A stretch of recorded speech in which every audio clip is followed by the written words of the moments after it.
বুনিয়াদী সাক্ষৰতাৰ সামগ্ৰী ব্যৱহাৰ কৰি শ্ৰেণীকোঠাত ৬০ মিনিটৰ পাঠদান প্ৰক্ৰিয়াৰ ভিডিঅ'টোলৈ আপোনালোকক স্বাগতম জনাইছোঁ। এই ভিডিঅ'টোত শিক্ষয়িত্ৰী বাইদেৱে ৪ খণ্ডীয় আৰ্হিৰ জৰিয়তে ভাষা শিক্ষণৰ সন্তুলিত পদ্ধতিৰে ছাত্ৰ-ছাত্ৰীক পাঠদান কৰি আছে। এই প্ৰক্ৰিয়াত বাইদেউগৰাকীয়ে মৌখিক ভাষাৰ বিকাশ, পাঠোদ্ধাৰ, পঠন আৰু লিখনক অন্তৰ্ভুক্ত কৰি তেখেতে প্ৰস্তুত কৰা পাঠটোকাৰ ভিত্তিত শ্ৰেণীকোঠাৰ ক্ৰিয়াকলাপসমূহ সম্পাদন কৰিছে। এইটো মনত ৰাখিবলগীয়া দিশ যে ৪ খণ্ডীয় আৰ্হিৰ পৰিৱৰ্তত খণ্ডকেইটা আগ-পিছকৈ সংযোজন কৰিব পাৰি, অৰ্থাৎ ইয়াৰ বাবে খণ্ড ৪টাৰ কোনো নিৰ্দিষ্ট ক্ৰম নাই। আৰম্ভণিতে শিক্ষয়িত্ৰী বাইদেৱে ছাত্ৰ-ছাত্ৰীৰ লগত অংগ-ভংগীৰ সৈতে এটা গীত গাইছে।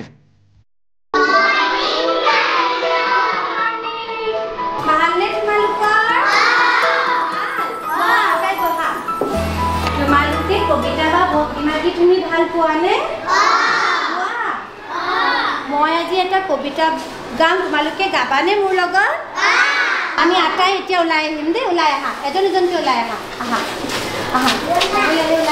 ঈগল চৰাই উৰি আহি গছৰ ডালত পৰে, তাকে দেখি মইনাহঁতে হাই উৰুমি কৰে।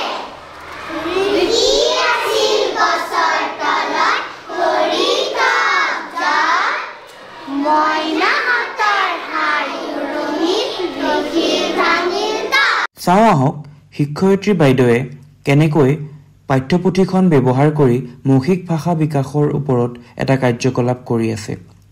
তেওঁ পাঠ্যপুথিত দিয়া ছবিবোৰ ব্যৱহাৰ কৰি শিশুসকলক প্ৰশ্ন সুধিছে। তেওঁ ছবিসমূহৰ সৈতে জড়িত সহজ, অভিজ্ঞতাভিত্তিক আৰু উচ্চ স্তৰৰ প্ৰশ্ন সুধিছে। এতিয়া তোমালোকে তোমালোকৰ পাঠ্যপুথিখন উলিয়াই লৈছানে আটায়ে? তাৰে 59 নম্বৰ পেজটো উলিয়াই লোৱা। উলিয়াইছা আটায়ে? উলিওৱা।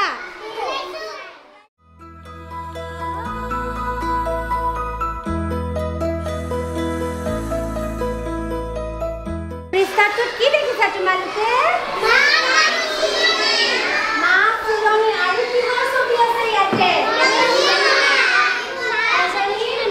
ছবিখনত চিলনীয়ে কি কৰিছে? ময়ূৰী কোৱাচোন তুমি। চিলনীয়ে মাছ ধৰি লৈ গৈছে। চিলনীয়ে মাছ ধৰি লৈ গৈছে হয়নে? আৰু এই ছবিখনত আৰু কি কি মাছ আছে বাৰু কোৱাচোন?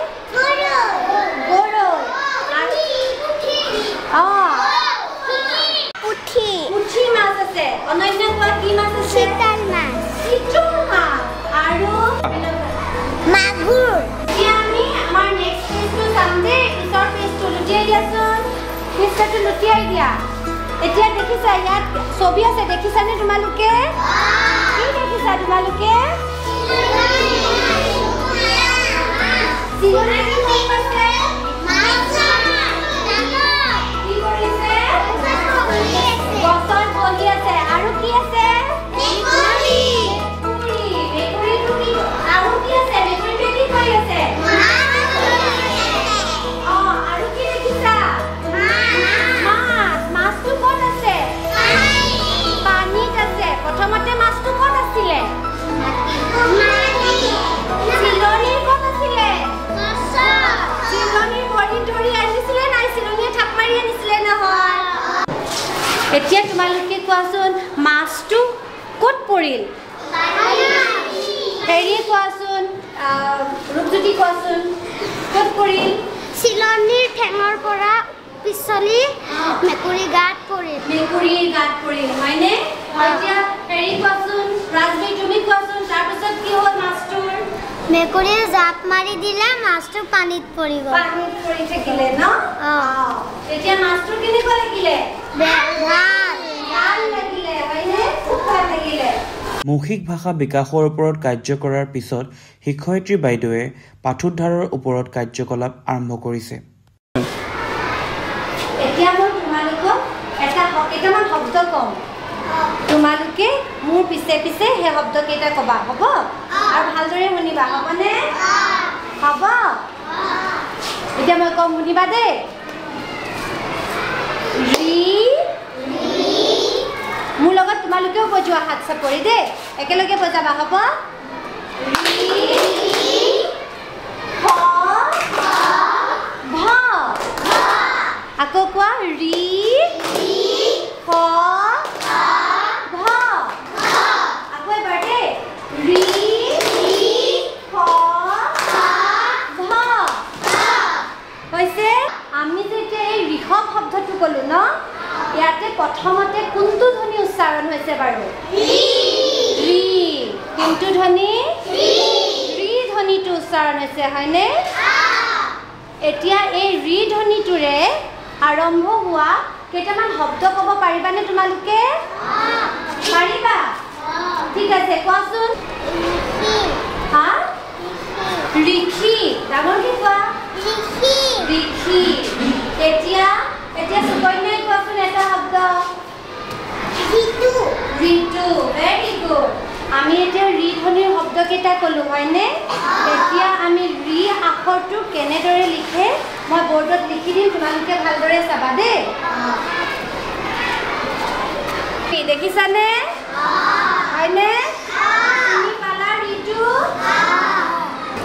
আমি আটাই এতিয়া এটা খেল খেলিম দেই খেলিবানে তোমালোক প্ৰত্যেকখন বেঞ্চ এটা এটা দল হ'বনে গোটেইকেইখন বেঞ্চতে এখন এখন কিতাপ আছেনে আমি এটা কবিতা পঢ়িছিলোঁ হয় নহয় ভণ্টিমা গীত যে গাইছিলোঁ হয় নাই সেই গীতটো উলিয়াই লৈছা তাই এতিয়া তাত থকা ৰি আখৰৰ যিকেইটা শব্দ হয়নে তাত তোমালোকে ঘেৰ চিন দিয়া আছে আখৰ চিনাকি মূল্যায়নৰ দৃঢ়ীকৰণৰ বাবে বাইদেউগৰাকীয়ে ছাত্ৰ ছাত্ৰীসকলক পাঠ্যপুথিত দিয়া পাঠটোত ৰি আখৰটো ঘেৰ কৰিবলৈ কৈছে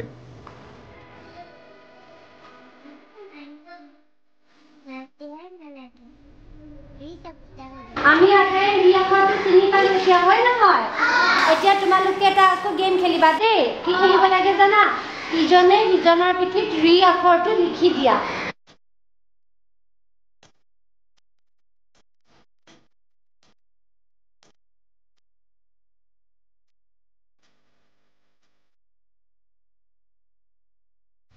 শ্ৰেণীকোঠাৰ সময়ত শিক্ষয়িত্ৰীগৰাকীয়ে কাৰ্যপত্ৰখন কেনেকৈ ব্যৱহাৰ কৰি আছে চাওঁ আহক তোমালোক আটাইৰে ওচৰত এখন আছেনে কাৰ্যপত্ৰখন উলিয়াই লোৱা আটাই উলিয়াই লোৱা কাৰ্যপত্ৰখন তাৰে পৃষ্ঠা নম্বৰ 30টো উলিয়াই লোৱা এতিয়া আমি ইয়াৰে প্ৰথম কাৰ্যটো কৰিম দেই প্ৰথম কাৰ্যটো কি আছিলে আমি ৰি আখৰটো ঘেৰ দিম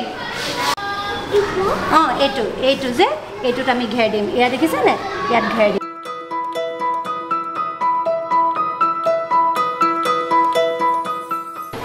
আমি প্ৰথম ঘেৰ দিয়াটো কৰিলোঁ হয়নে এতিয়া তাৰ পিছৰটো কৰিম দ্বিতীয় কাৰ্যটো কৰিম দেই দ্বিতীয় কাৰ্যটোত কেইটামান শব্দ আছে দেখিছানে মই এতিয়া হাত চাপৰি মাৰি অথনি যে কৰিছিলোঁ তেনেকৈ কৰি তোমালোকেও মোৰ লগে লগে কৰিবা হ'বনে ক'বা দেই মোৰ লগতে ৰি ন ঋণ ৰি ক ৰি এতিয়া চাইডতে এটা এটা কাগজ আছে দেখিছানে এয়া দেখিছা ইয়াতে তোমালোকে শব্দটো লিখি দিয়া ৰি ন ঋণ ৰি ক ৰি লিখি দিয়া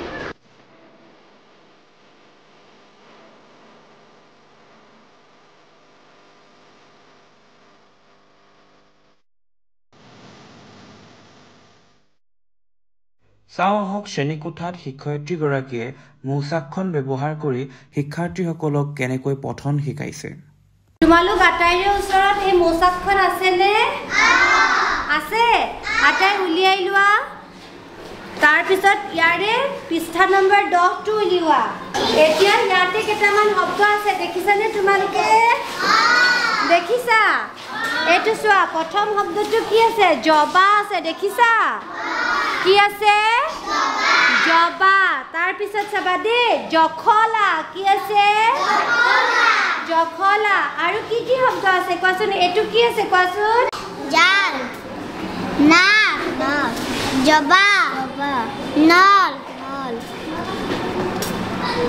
আখল জখলা এতিয়া তোমালোকে এই কিতাপখনৰে 26 নম্বৰ পেজটো উলিয়াই লোৱাচোন চোৱা 26 নম্বৰ পেজ এইটো দেখিছা পৃষ্ঠাটো দেখো দেখিছানে দেখিছা ইয়াতে সাধু আছে দেখিছা দেখিছানে কেইবাটাও সাধু আছে মই এটা সাধু তোমালোকক পঢ়ি শুনাম দেই তোমালোকে সাধু শুনিবানে সাধুটোৰ নাম হৈছে কি বাছত বাঘৰ পোৱালি এতিয়া মই পঢ়ি যাম তোমালোকে ধুনীয়াকৈ শুনি যাবা দেই এদিন এখন চিৰিয়াখানাৰ পৰা এটা বাঘৰ পোৱালি মনে মনে ৰাস্তালৈ ওলাই আহিল পোৱালিটো ওলাই আহি ৰাস্তাত থকা বাছ এখনত উঠিল বাছত বহি থকা মানুহবোৰে বাঘৰ পোৱালিটো দেখি বাছৰ পৰা দৌৰি নামি গ'ল হয়নে ওলাই নামি গ'ল খালি বাছখনত পোৱালিটোৱে আনন্দত ইফালে সিফালে জঁপিয়াই জঁপিয়াই গাড়ী চালকৰ ওচৰ পালেগৈ হয়নে এতিয়া তোমালোকৰ মাজত যদি এটা এতিয়া আমি পঢ়ি আছোঁ হয় নহয় এই পঢ়ি থাকোঁতে যদি আমাৰ মাজতে যদি এটা বাঘৰ পোৱালি আহি যায় তেতিয়া তোমালোকে কি কৰিবা ভয় খাবা আৰু কি কৰিবা পলাবা হয়নে এতিয়া আমি তাৰ কথা চাম দেই কি কৰোঁ কি নকৰোঁ বুলি ভাবি বুদ্ধিয়ক চালকজনে গাড়ীখন ঘূৰাই পুনৰ চিৰিয়াখানালৈ লৈ গ'ল তাতে তেওঁ বাঘৰ পোৱালিটো গতাই দিলে বাঘৰ পোৱালিটোৱে গোটেই বাছৰ যাত্ৰাটো কিন্তু বৰ উপভোগ কৰিলে দেখিছানে ভাল লাগিলেনে সাধুটো শুনি ভাল লাগিলে এতিয়া কোৱাচোন চিৰিয়াখানাৰ পৰা কি ওলাই আহিছিলে বাঘৰ পোৱালি ওলাই আহিছিলে বাঘৰ পোৱালিটো ওলাই ক'ত উঠিলে বাছত উঠিলে তাৰপিছতে আৰু বাঘৰ পোৱালিটো দেখি মানুহবোৰে কি কৰিলে বাৰু